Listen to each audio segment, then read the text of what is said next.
Welcome back to Challengers Uprising, as I like to call it. My name is still TJ, still alongside Matt and Iberia Clint Daniel, whom I've just given a heart attack by walking in with my cup of tea exactly 13 seconds before I had to go live. TJ, I was thinking about bits I was going to use. I was going to say you were kind of like Radiance's early game hopes and you just didn't show up. But Okay. I'm glad you came back so that I could deliver that joke and not have to actually deliver it. No, you could have gone that I was kind of like Maryville University, because I wasn't here on time, but when I arrived, I was solid gold. It was a game 1 victory for Maryville off of their late game scaling. Shut up, that was golden. Radiance on the opposite side did control the early game, but they never got enough of a lead over Maryville that I felt like they were in control. Matt, at the time we were having this discussion in-game, you disagreed with me.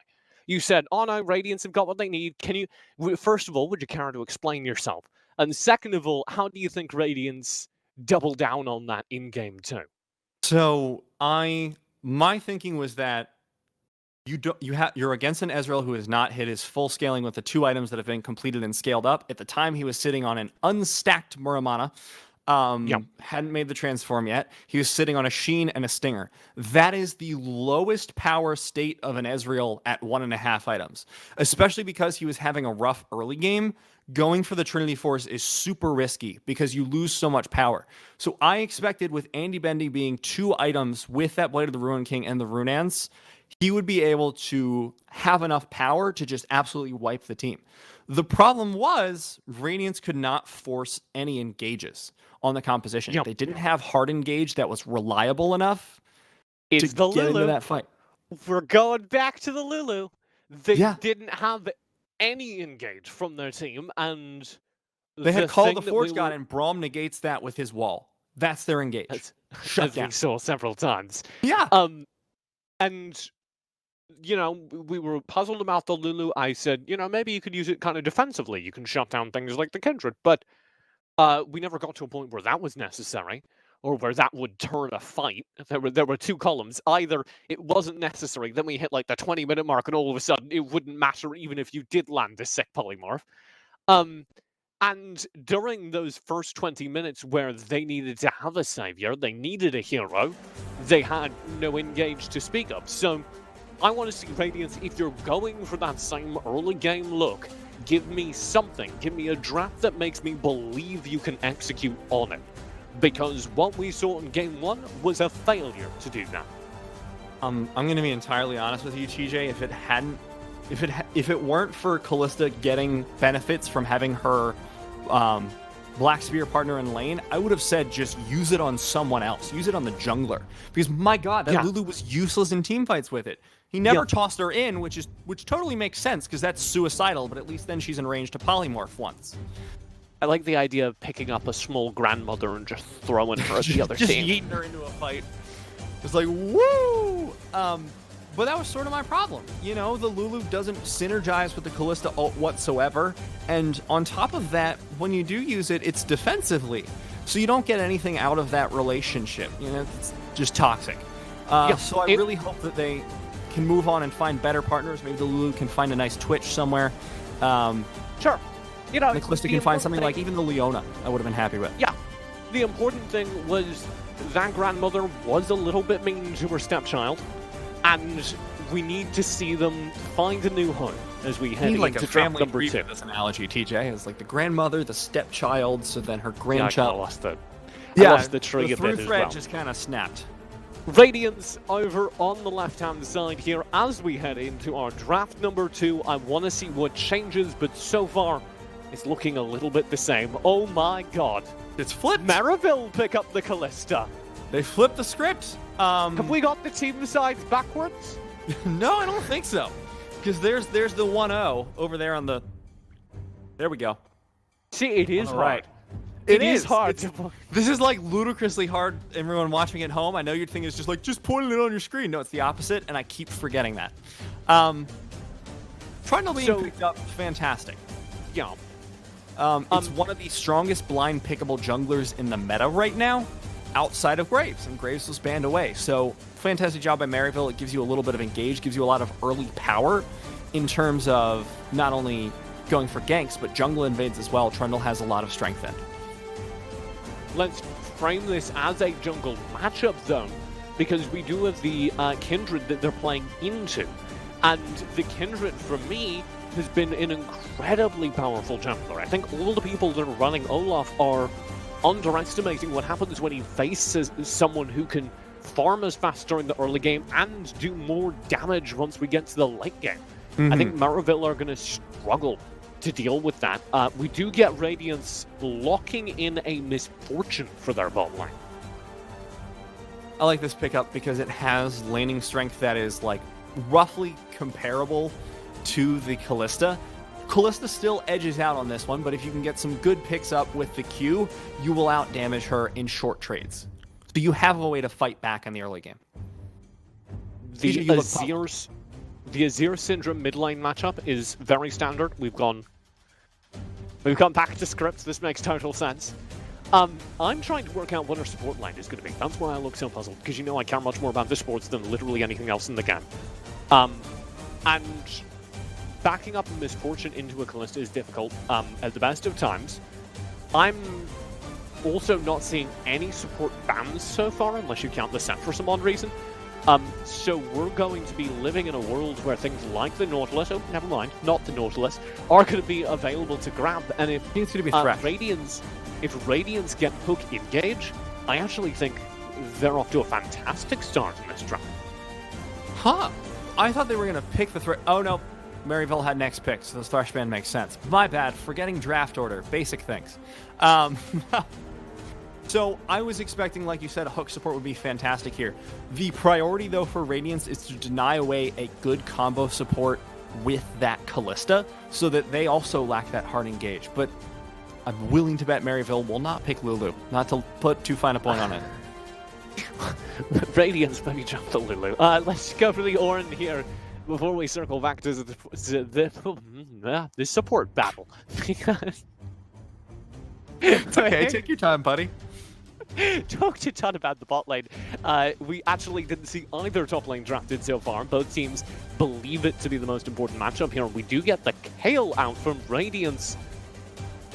I am a little bit in awe of how much this looks like these two team names have flipped. Yeah. It's actually kind of disturbing. Radiance don't have the hyperscale to late game comp that Maryville did last game. Both these competitions are going to spike towards the mid game, but you are going to see that Kale now as a permanent late game scaling presence should we get there. Radiance don't get a hook support, but we get a Lina Braum. And either one of those will be the tanky front line that they need to keep the Misfortune alive till we get there. Oh my god! It's Bard, TJ! They're pulling my heartstrings! We've got a Bard out from Maryville. Alright, TJ, do you think he's going to go for that solo Q strat that you learned? Definitely. I was deep diving on a Bard and I think it was the Korean server. And I was like, I'm just going to copy what he does. I think I went 0-6 for 3 successive early games. Like 15 minutes. I didn't hear that. Maryville presumably aren't going to be doing that, though. We're going to see a much more traditional Bard. And that raises the question, who wins these team fights? These mid-game team fights are going to be absolutely spectacular. So one of the cool things about Bard into this Kindred Kale composition is everyone during the team fight is going to be trying to cluster themselves inside the lambs for spite. You can just ult them. You can ult them before the heal comes out. They're stuck in there. They either get out of the way of the heal and therefore the invulnerability, or they're invulnerable, but they're never going to get the heal regardless. So Maryville can then just re-dive and get the kill. I do want to also acknowledge chat have been keeping up with our podcaster rankings. We do have an S-tier podcaster on the Rift.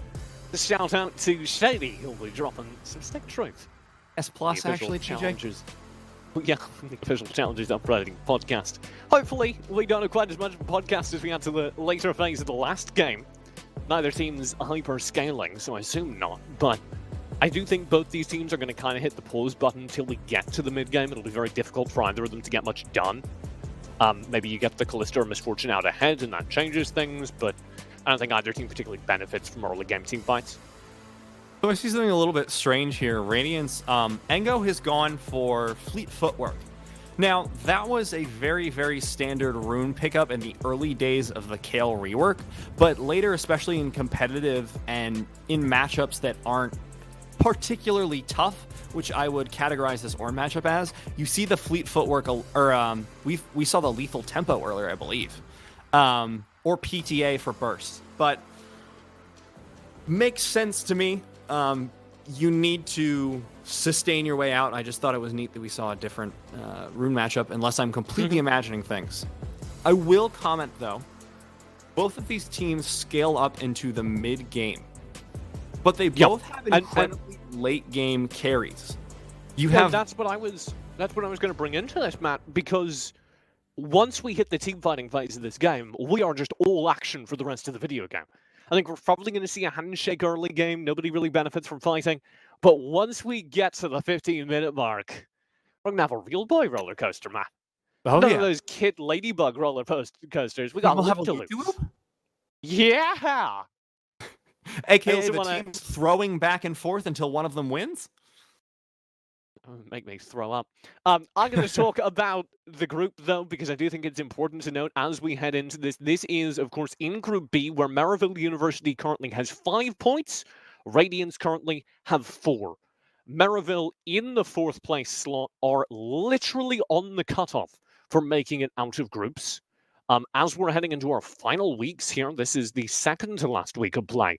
A 2-0 here for Maryville would be huge. Radiance need to keep it 1-1. And they really do, TJ, and I hope they do, because that means that I was right and you were wrong, and that gives me power. Not to cycle back, but my 100% prediction rate is on the line.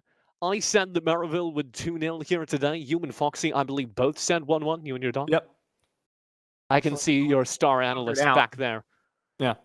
Is she sleeping next to a PS5? No, the PS5 would have the little. Hold on, I can imitate the PS5 real quick. I just saw a router and I thought it was. It would have the pop collar. I forgot it was buttoned down here, so I just look like an idiot. Not that the pop collar looks any better, but she's exhausted after having such a massive brain for so long, so she's sitting there with her tongue out like this. I know the feeling. If you're ever wondering, why I seem a little bit down, I've been told I, seem a little lower energy. Because so much of my energy is going to that gigantic brain. We do have a little bit of a delay. I think it would be better spent elsewhere, TJ. But before we get into the game, if you're wondering why we're sitting here, we're just letting some teams sort out a few tech issues as we head on to the Rift. So let's circle back. Let's talk more broadly about the standings here in Challengers Uprising. We've now seen 3 weeks of play. Matt, how are you feeling? I'm feeling good. The team I'm honestly most excited about so far has been 100 Thieves next, not because of their undefeated initial play. Not because of their initial play. Their initial play coming into week 1 was not going to be really kind here and say abysmal. Not because they were bad as a team.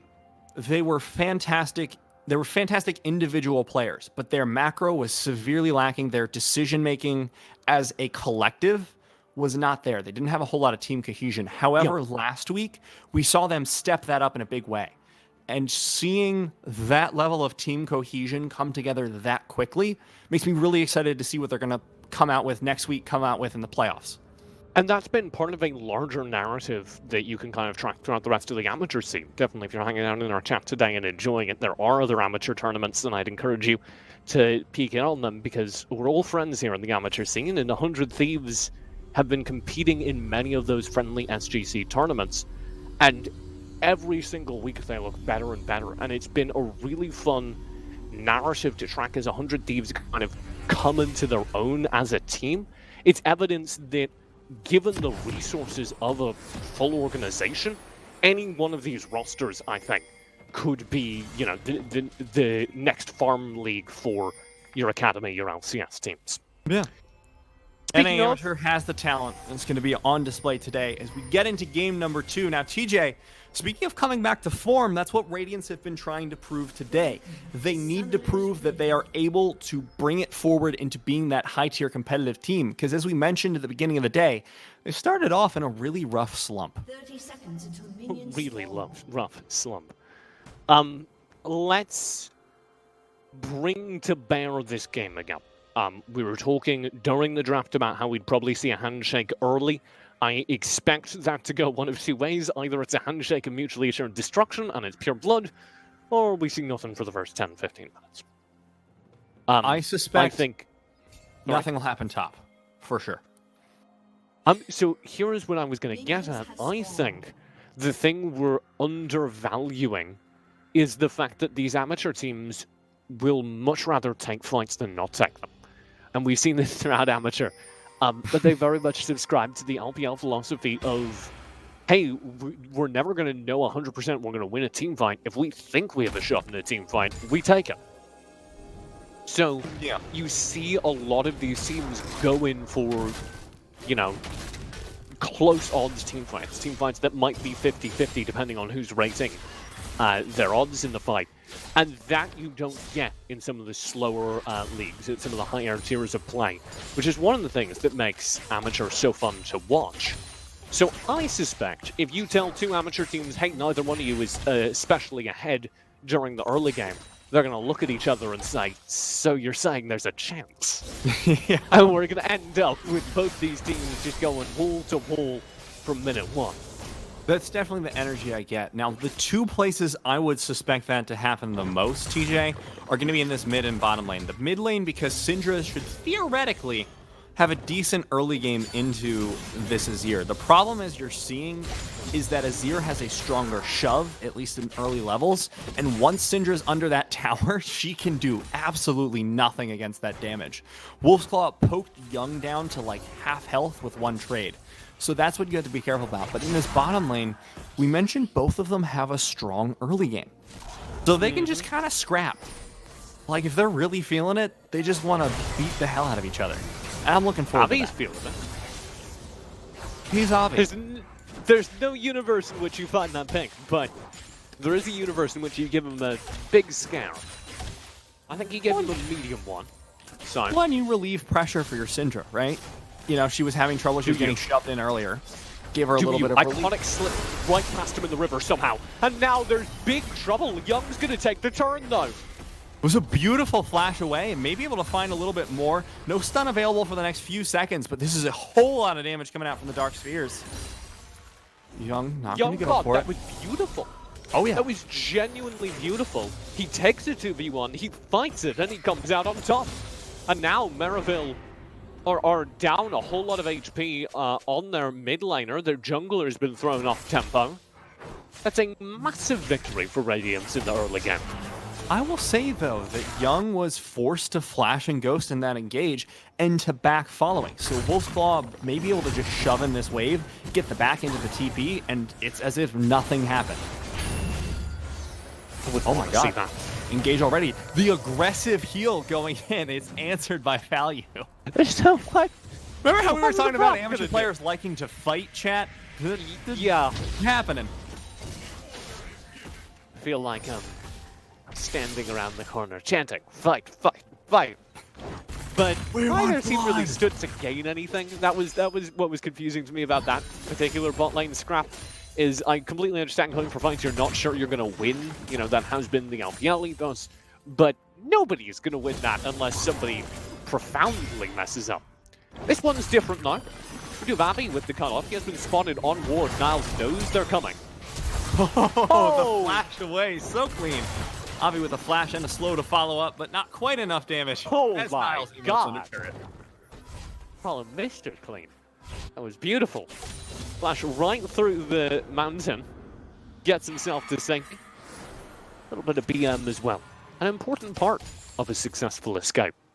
I thought you were going to say a balanced breakfast, TJ. Also now? Looking at the bot lane again, though, Andy Bendy has an absolutely insane CS lead already.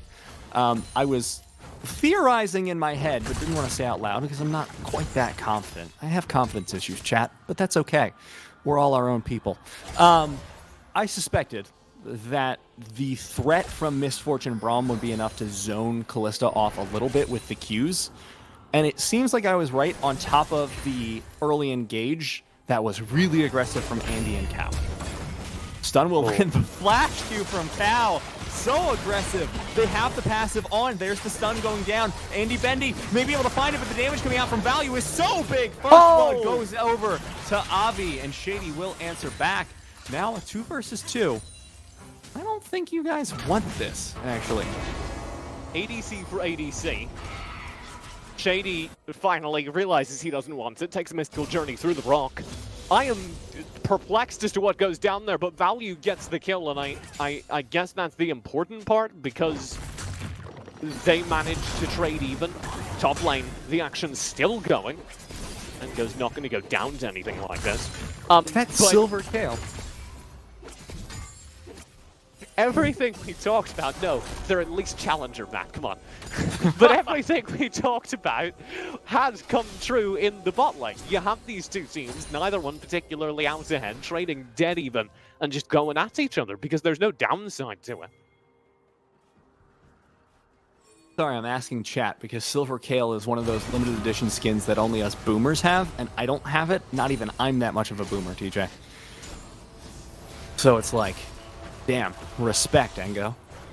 Avi is taking the dragon right now on a more relevant track of things, TJ. And it should be relatively uncontested here, but that's a really low HP. All right, we'll make it out. I was waiting for Shady to drop the Bard engage, flash in, land the stun, pop. Just the auto Q into the wall. He doesn't have an item yet, though, so. Like many Bard mains, he hasn't felt the need to go back to base. Oh my god. That's the good stuff right there. Chat's saying that it's Judgment Kale.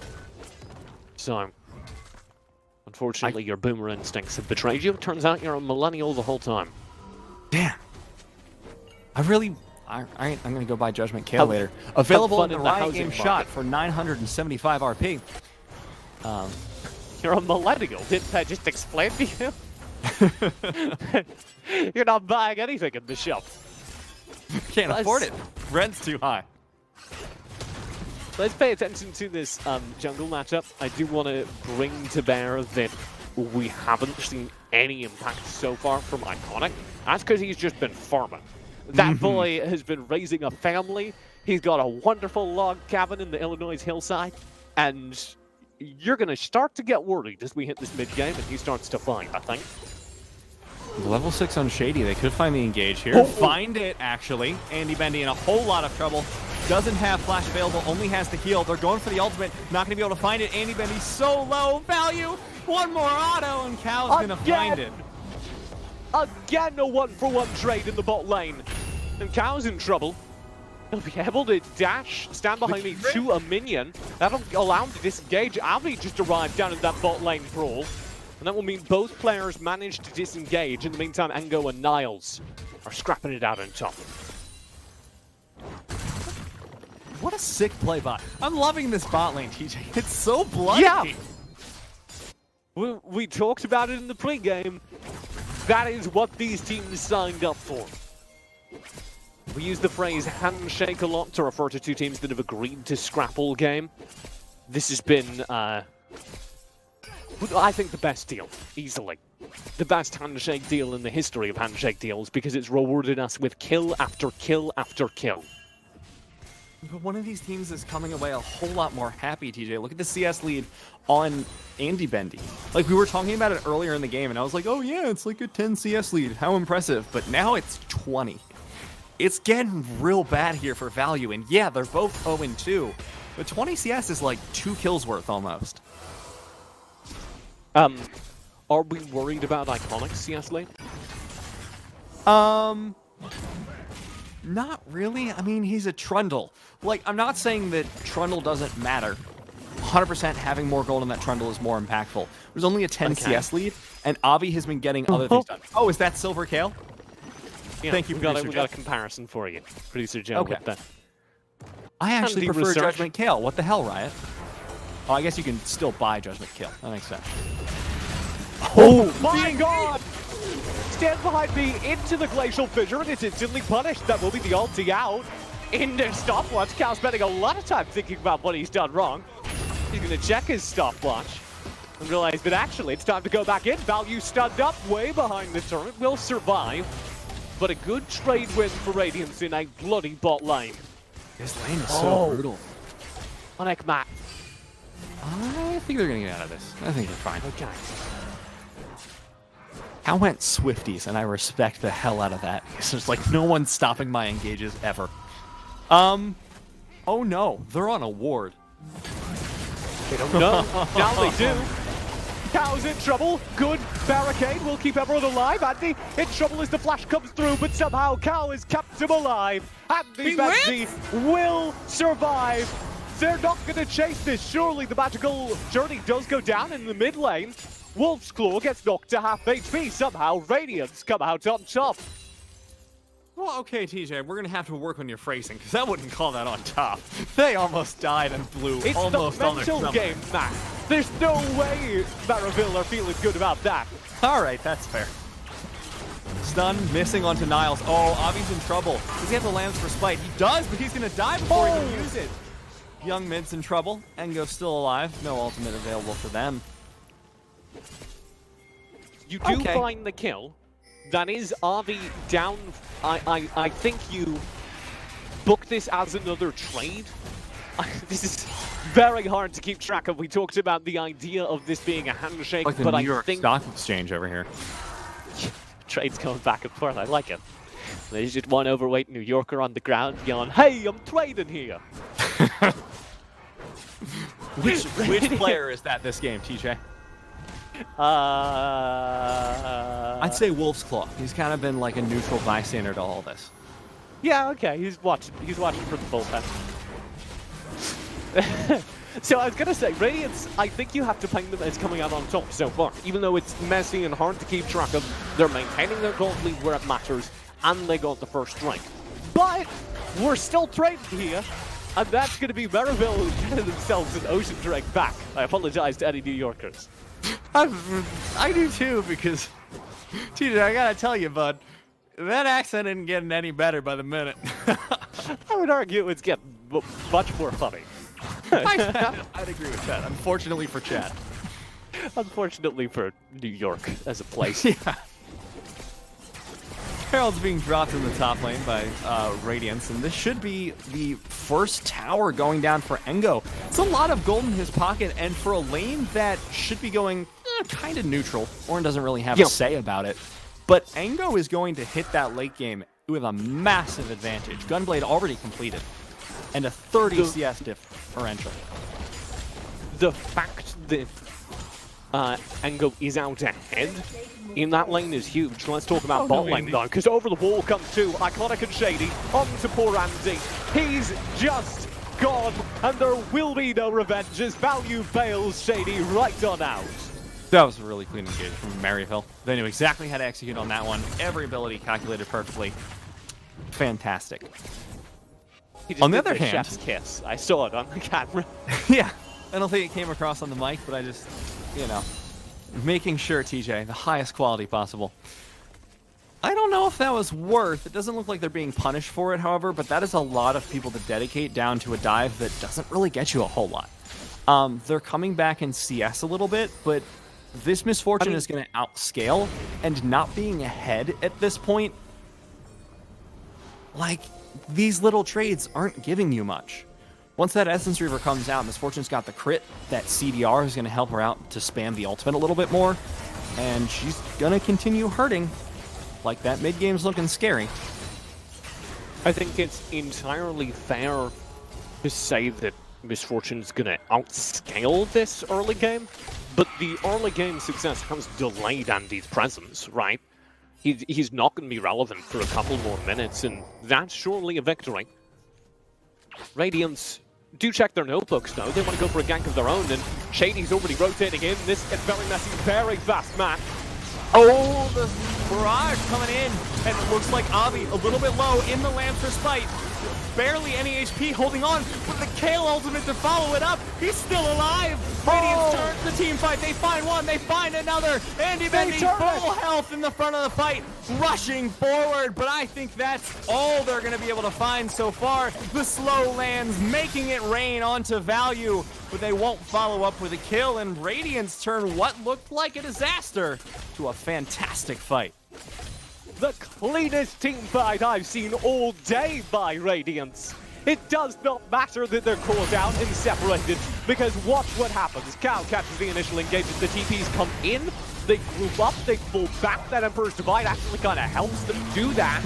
And then we got infinite tools to keep Avi up here while all the damage is rolling in. Sure, that bullet time gets cancelled, but it achieves splitting Shady and Iconic from this fight. They're still rotating down, and they rotate into 5 members who are ready to turn and ready to bring this fight back in favor of Radiance here in map number 2. I'm feeling real good about my predictions, man. Damn. 1-1. I'm just happy, TJ. Radiance, I think they're going to take this one. They've got a 3K gold lead already, and their composition scales about as well, if not better, I'd argue, than Maryville's. At this point, if you're Radiance, you just have to keep going and not cede any objectives. You scale better, just play the scaling game and keep it even.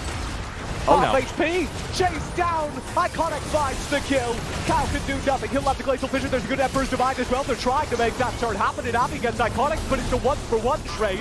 They'll have to clean up more, and they do. Wolfsclaw down as well. Shady wants to turn, here's Niles into Cal, Value being chased all up top.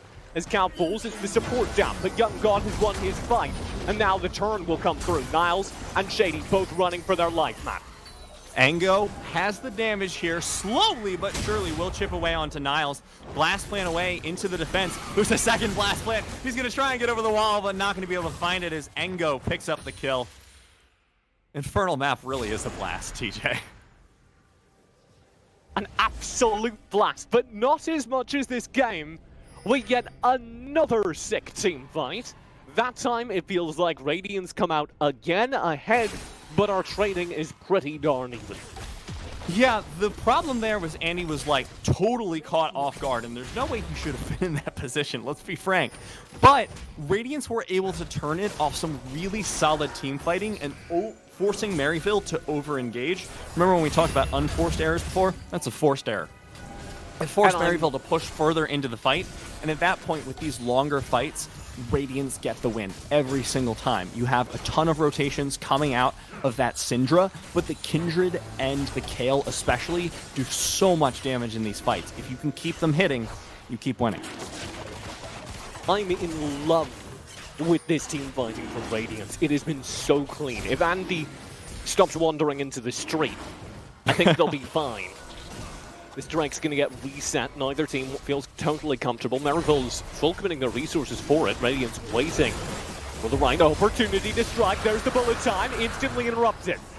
Blue team steals the dragon. Radiance pick that one up, secure it from under the noses of Maryville University, picking up their second dragon of the game. An Infernal no less, which is going to help them out quite a lot. And this game for Maryville is now looking a lot tougher. Your AD carry doesn't scale quite as well as the opposing AD carry. Misfortune building that crit build, which is going to give her so much damage in the later stages. But your mid laner is going to be a big damage source for you. The problem is, on just one item, Azir doesn't do a whole lot.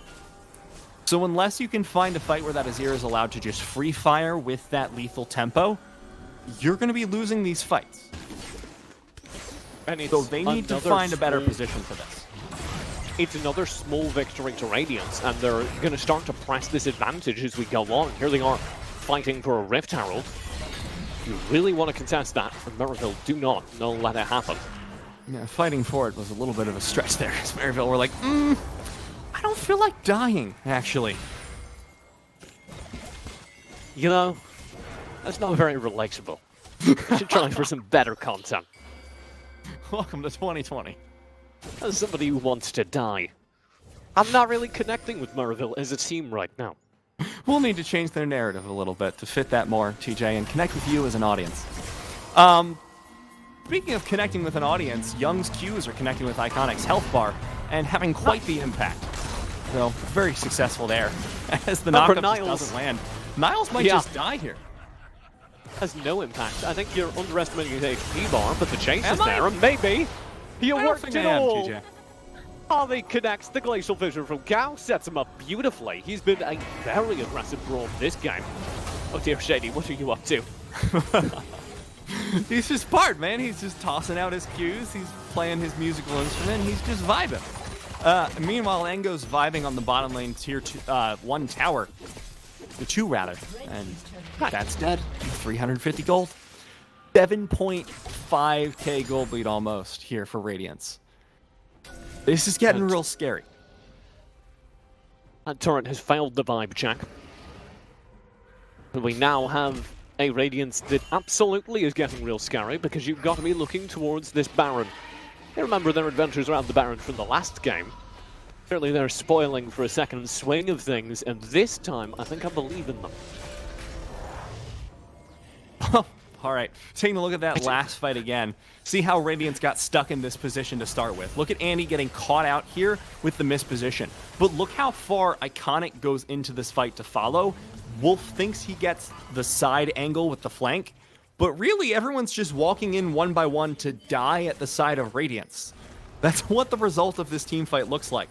Then Niles gives space for his support to get away. I'm not sure that's how I would have played it. But I'm also silver, so take from that what you will. I'm recovering from those fights, as I'm sure Maryville are as well. And I'm trying to build what is their late game success. And it has to all be from the Azir, right? That's where their team fights have to develop from. Oh. That's not a great start. Goodbye, Niles. Yeah. That is not how you get to the late game. Wolfsclaw going in 1v1 against Young. If Young can find the stun here, maybe able to survive long enough for Avi to be able to support. Not going to find the stun, but we'll find the knockback. Young flashes away. Wolfsclaw's down. TJ, they've gone for the flank. Radiance is in. Radiance are in, and I think Maryville might be out of this game. Iconic's picked up as well. That's 3 kills found randomly on the top side of the map. Here comes the Rift Herald, and that is going to be the bodyguard, the bouncer, as Radiance peel off and head towards the Baron. I was going to say, TJ, the way that Maryville get through this late game is through finding a neutral objective they can contest.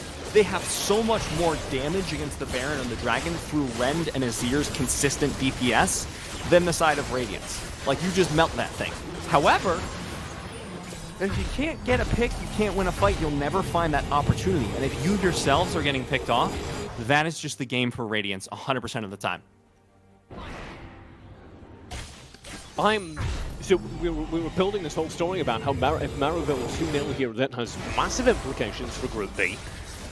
If Radiance pull this back, as they do look good to, if Radiance bring this to a tie, Group B stays roughly the same. And this becomes a very important 2 teams to pay attention to as we head into our final week of play. They will both be right on the cutoff, and that's not where anyone expected Maryville to be. I mean, they are such an amazing collegiate team. They are, without a doubt, the most dominant collegiate team. But stepping up into amateur, people were like, yeah, you're a good collegiate team, but this is like NA amateur. This is the big boys club. But they really have shown up, and they have shown to be a top-tier team here. But they're trying to prove that they can be just as dominant in amateur as they were in collegiate. And they're just on the cusp of doing that, like you said. If they get the 2-0 here, I think they will have done that. Shady in trouble. Glacial Fissure will pick him off. He's barred. He'll dip over the wall. Does get stunned on the opposite end, but won't be chased. Here comes the rest of the team. Cal and Co are split, but as they pincer, all of a sudden it looks very planned. And Wolfsclaw's too far forward, and he finds the kill. Niles is pinned against the wall and drops the 80 right as the bullet time rains through. There's no way to change this. Iconic in the middle of the fight. He's gone as well. And Radiance have picked up a massive team fight with the Baron in hand, sending Maryville back to their base for maybe the final time. The highlight of that fight for me was Engo versus Value. Value thought he could find a pick onto this Kale, but the Kale does so much damage at this point of the game. 2 completed items, level 15, almost with that massive level 16 power spike, and was just able to straight up auto for auto win the trade against Value, forcing the 80 carry of Maryville out of the fight entirely and allowing Radiance to clean up. They've now gotten 2 inhibitors. Andy Bendy's left for dead as they try and escape with the lives of Cow and Engo safe and secure. That's actually a little bit of a throw there. I don't think it'll make too much of a difference, but they might grab Engo as well. Indeed, they it's find a this pick, engage. that's a disaster for Radiance. Oh my god!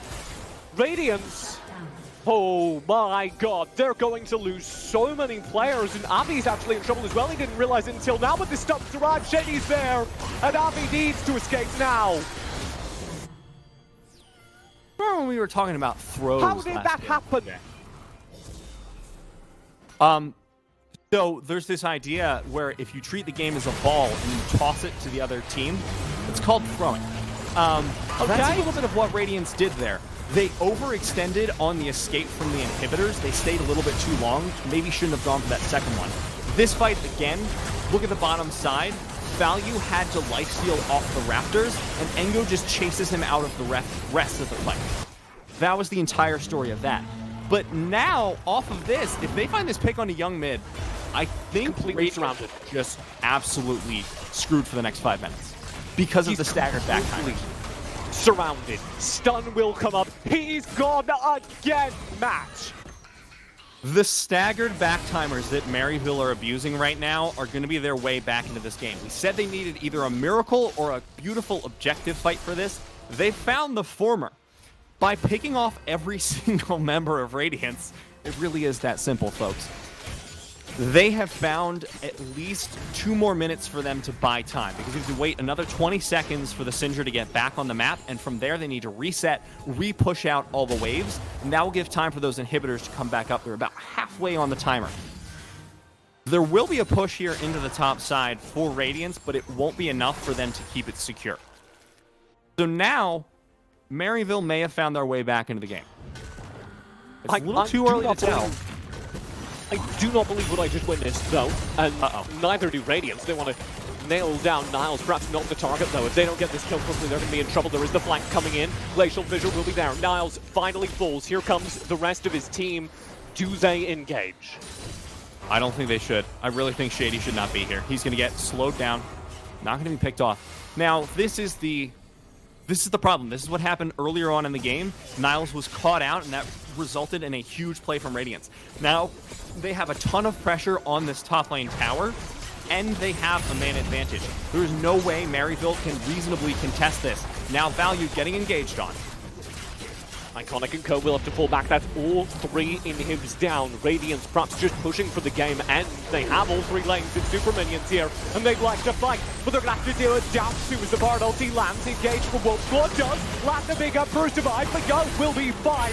The KLO keeps him up, and it's a double kill for Young God from the back of the fight, making a triple as he picks up pick after pick after pick. Niles, you're back, but your team's already lost. Radiance have brought it back to Game 2, a victory for them in the best of 2 series. An absolutely fantastic game coming in there from Radiance. After game number 1, I was really feeling that Radiance were shaky. But after seeing them with a composition they clearly feel comfortable on, executing to their strengths incredibly well, and straight up just winning out of macro and picks, a little bit of shakiness towards the end, but they came home clean, bringing it to a 1-1 victory and making their way towards the playoffs. I am looking forward to seeing them next week. I want to see this Game 2 Radiance every single time. That is what happens when you don't get outdrafted, I guess. And here's what happens, because we were talking about the entire early game, those 2 teams were going to play pretty much dead even. Those were 2 teams that had very similar win conditions, very similar drafts, and Radiance were just able to execute better. And I think that is a much better mark on their record than Maryville get for managing to outscale Radiance in game number 1. If my takeaway from this is anything, it is that Maryville are much more mortal than many people thought they would be, and Radiance are starting to put together the pieces. It's so impressive to me because look at how much damage Maryville were able to put out that game. Radiance were able to put out that game. Sorry. Every single member, except for the Braum, and hey, even the Braum's keeping up with the Trundle. Well done there. Put out unbelievable amounts of damage that game. Yeah! Dude, the aggressive Braum engages I never knew I needed. The amount of times he just full committed to a team fight with the Winters by Glacial Fissure and won it were insane. Who says Braum isn't hard to engage? Well, I remember early on in the game, we were questioning one of the engages that they made, but I think it was indicative of the way they were going to play for the rest of the game, because we saw Andy, Bendy, and Cow heal in. Cal landed a Q. Andy Bendy healed so that Cal could try and get the auto to find the stun. And we were just like, that was way over aggressive. But off that kind of play, they were able to find their way to a massive, massive lead in a victory. That's the level of aggression I wanted to see coming out from them. That's the level of decision-making decisiveness you need to have to be a top team. Radiance are displaying it beautifully. I think the story had to be about the mid lane, though, and we set that up. This game, we were minus an Azir and plus a Syndra, and that was massive out of a game number one where Maryville were just able to outscale basically everything on Radiance's comp. You actually got to see proper team fighting here. And we saw that Radiance, if you put them in a 5v5 with equivalent items and equivalent levels, they are damn scary. And that's got to be a big takeaway as well. If you're looking to play Radiance in future games, maybe skew towards the outdraft if you can get it.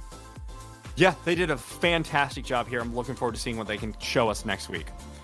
Yeah, that is the story. That'll be wrapping us up here on the cast. We do have an analyst desk next, so don't go anywhere. Rafa and the lads will be able to unpack this series. You'll want to tune in next week as well. My name's been TJ, joined by Matt and Iberia Clendaniel here on the desk as we close out our day of games here on Challengers Uprising.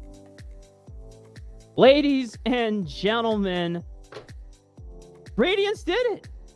They took a game off of Maryville University. I have to say, I don't know if I can be on the analyst desk anymore. I mean, I know I'm the host, but like, if we bring up the predictions here, like, I was wrong both times today. Same. So And I am an analyst. I can fire you, Cubby. Yeah. Too. So, you know Hey, what? guys. So we're going to bring Niberia and Foxy now onto the analyst desk, and then TJ for a section as well, because they all got predictions right today. Smacks, consider yourself lucky because you get to keep your job here. So, because you got your Lucky? prediction right. See, yeah. So That was all skill. I'm just the biggest brain analyst desk. all right, don't get person ahead of here, yourself too so. much now, Smacks. I said you consider yourself lucky. Don't start, shooting your mouth off here at me. I still pay you here. Now, this game too.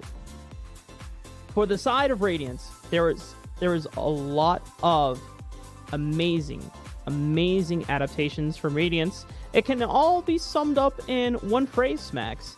Just copy Maryville's draft from first game. Yeah, they did exactly that. Radiance came up with this really, really big brain draft here. They're like, what if we have the stalling ultimates of Kale and Kindred? Then we can't be bursted out, and then we can win the fights afterward with our damage from Syndra with all the burst. I wonder where they got that idea, especially the Braum countering the Ornn. That's so crazy that they were able to come up with. They stole 4 of the champions of Maryville in game number 1, and for good reason. It worked out really well for Maryville, and it worked out really well for Radiance as well. The only thing that they changed up here was the misfortune, and I gotta say, this is not the pick for a composition like this, and especially not against champions like the Trundle, who can just immediately stop that ultimate right away. And Ornn as well is a really good champion to pick into Misfortune, because Misfortune can't really burn him down. So the Misfortune definitely stood out like a sore thumb as being the only champion that wasn't picked by Maryville, as well as just kind of being totally bullied here. My boy Andy Bendy, my first pick in fantasy, got killed so many times early game. They just did not give him a break. I was so worried for it. But, my big brain prediction came through in the end. And it's all thanks to Maryville for giving Radiance the draft idea. Cubby, you look a little upset there, brother. What happened? Your first pick was Niles, and if I look at, he only earned you 5 points that game. Oh. Ouch. Yeah, looks I'm gonna like have to no. talk to Zoo. I'm gonna have to definitely talk to Zoo about that R4 Ornn coming on out. I feel like that wasn't the best play for Niles there. I do want to give some credit though where credit's due. I know that the MF wasn't that great in the Maryville's composition, but this is a pick that I've been harping on. Like, why are we not seeing Misfortune back in amateur play?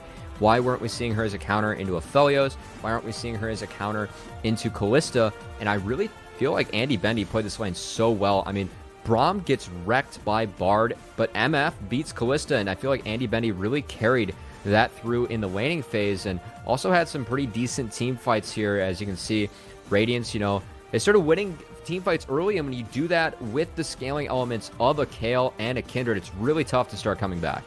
Yeah, I mentioned how I was upset that Andy Bendy kept dying in this lane, but it's really just because Maryville had to put so much pressure into him because he was playing this lane so incredibly well. He was up in CS against the Callista, made sure that Value just got completely outscaled. As we can see in this fight, Engo can just face tank everything and be completely fine. He still has ultimate, he still has his heal, and Value just was forced to limp away, not getting a single auto attack off in this entire fight here, other than that initial play against Engo. So Value just completely left to the wayside in these fights, and it's stuff like that that's going to put Radiance ahead in this game, and it's exactly what happened here.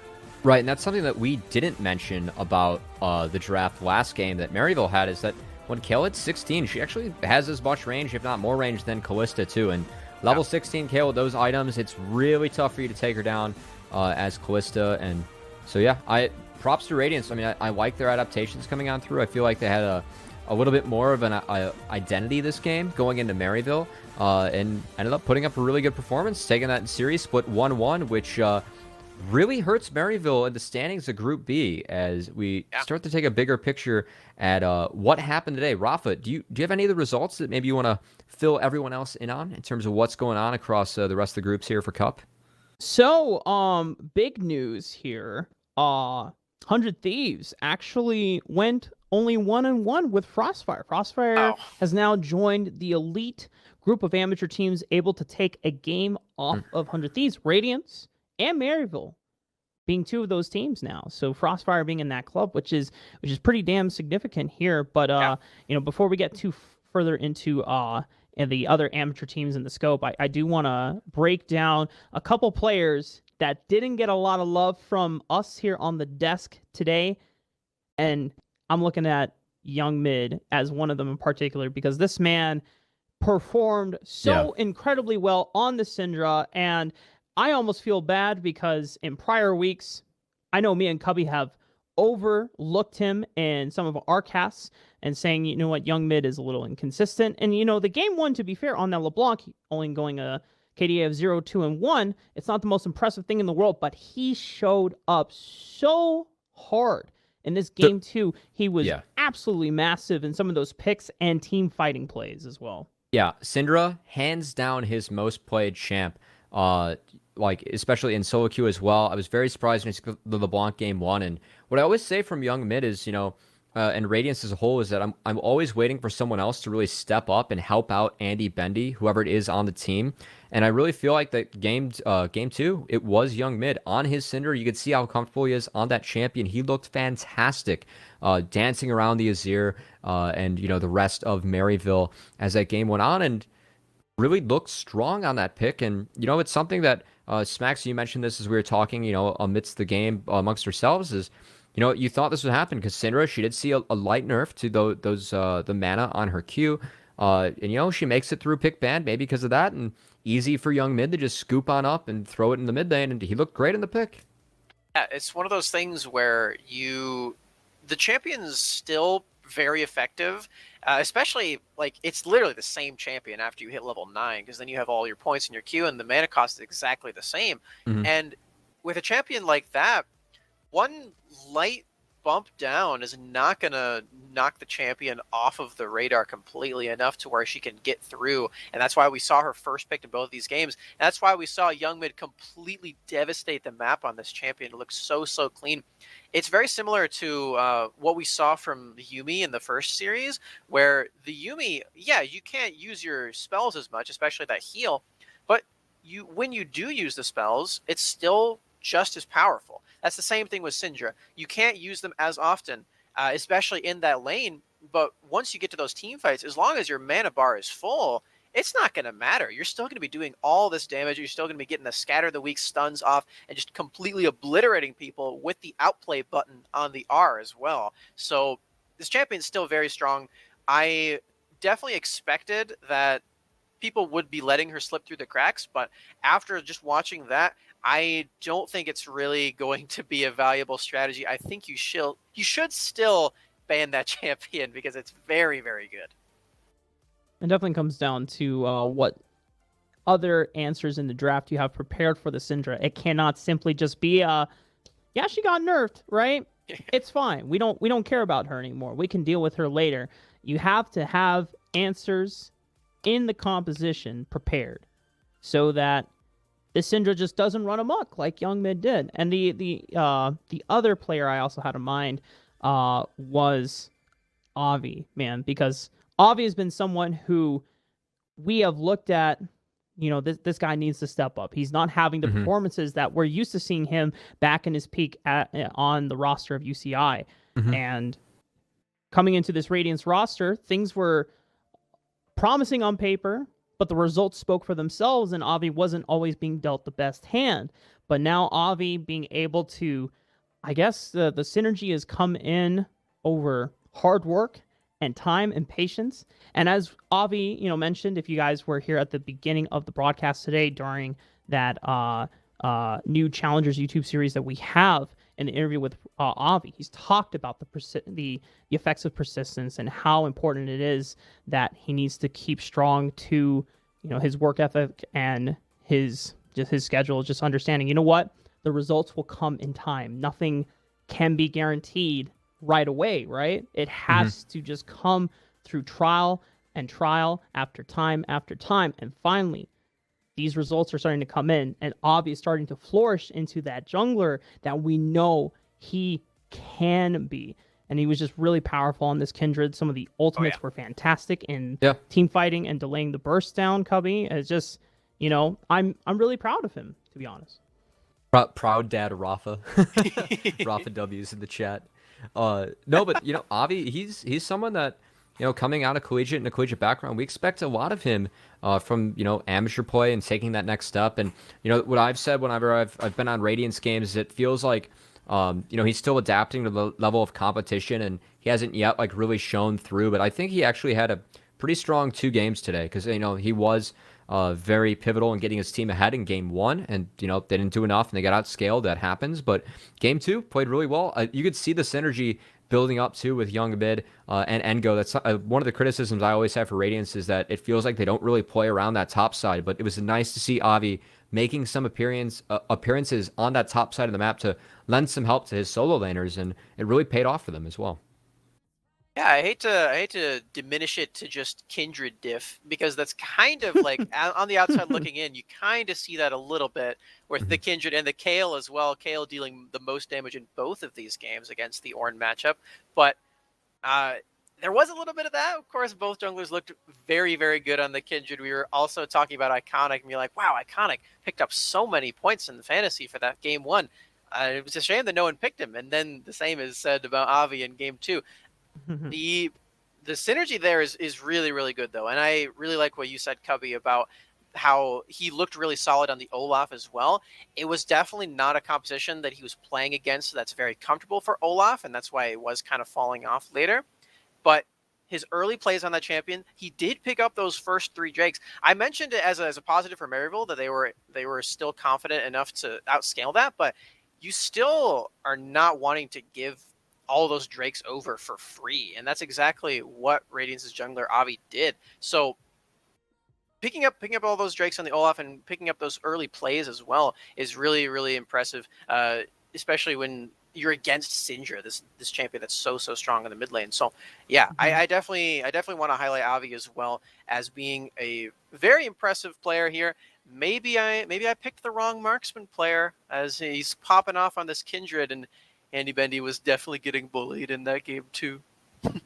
Yeah, speaking of fantasy points, Avi and Young Mid, I know none of us picked them for the fantasy draft, but they were in the 25 points range. So they were massive in their own right. Even Engo, someone that we oversaw as well, did his job on Kayle. He farmed, he hand shook with Niles, and he earned himself about, if I do the math correctly here, 21.4 points here.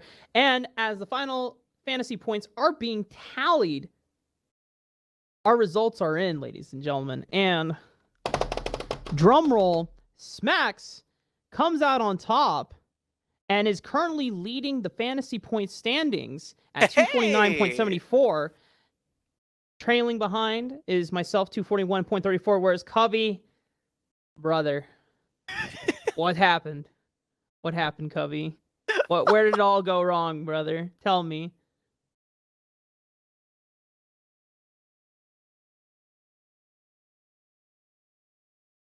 Oh, Cubby is Cubby. Sometimes it's the been a loss struggle. comes through so there bad he that the is. mic just gets muted, brother. We had to mute as we're just screaming out explicits, as you could probably tell from the stream. But it's sometimes things they go south and it's bad. And yeah, we'll get them back next week, guys. Just give the PR answers. I'm gonna go through a massive rebrand. I might get some marketing consultants on how to rebrand my team and my name and my logo. Yeah, we'll see what we can put together. So anyway, struggle's real. Yeah. Yeah. Well, Cubby, it does mean that you will be first on the fantasy draft Hey. rotation next time around, and this will be the first time that I'm in the second time. So I'm gonna, be able to have access to some priority picks, hopefully. And Smacks, you're gonna be the last one picking a fantasy. So Yeah. enjoy that double rotation when it does come around in the snake draft. But I do want to briefly cover, as we don't have much time before we close out tonight's broadcast. We mentioned Frostfire going even with 100 Thieves, 1-1. There was another very exciting piece of news. XTGN went 4-0 today in all of their matches. So Against XTGN, Mirage they and a new are esports. in smurfing it, baby. Yeah. So good, hats off to them. There is another 4-0, I believe, from Simplicity Esports. Yep.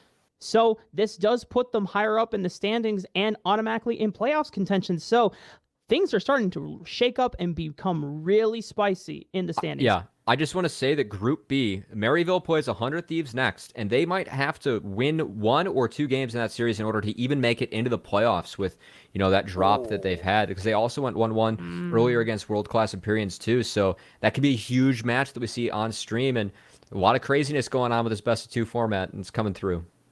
Yeah, that's going to be a really, really important day, as it's going to round out the regular season too with that last match for every team. Super exciting stuff. Well, ladies and gentlemen, that's going to do it up for us here on the broadcast. We want to thank all of you for tuning in to tonight's show here on Challengers Uprising. On behalf of myself, Smacks, Cubby, Niberia, TJ, Foxy, the rest of the production crew and staff, and our wonderful partners at Nike, thank you all so much, and have a wonderful evening.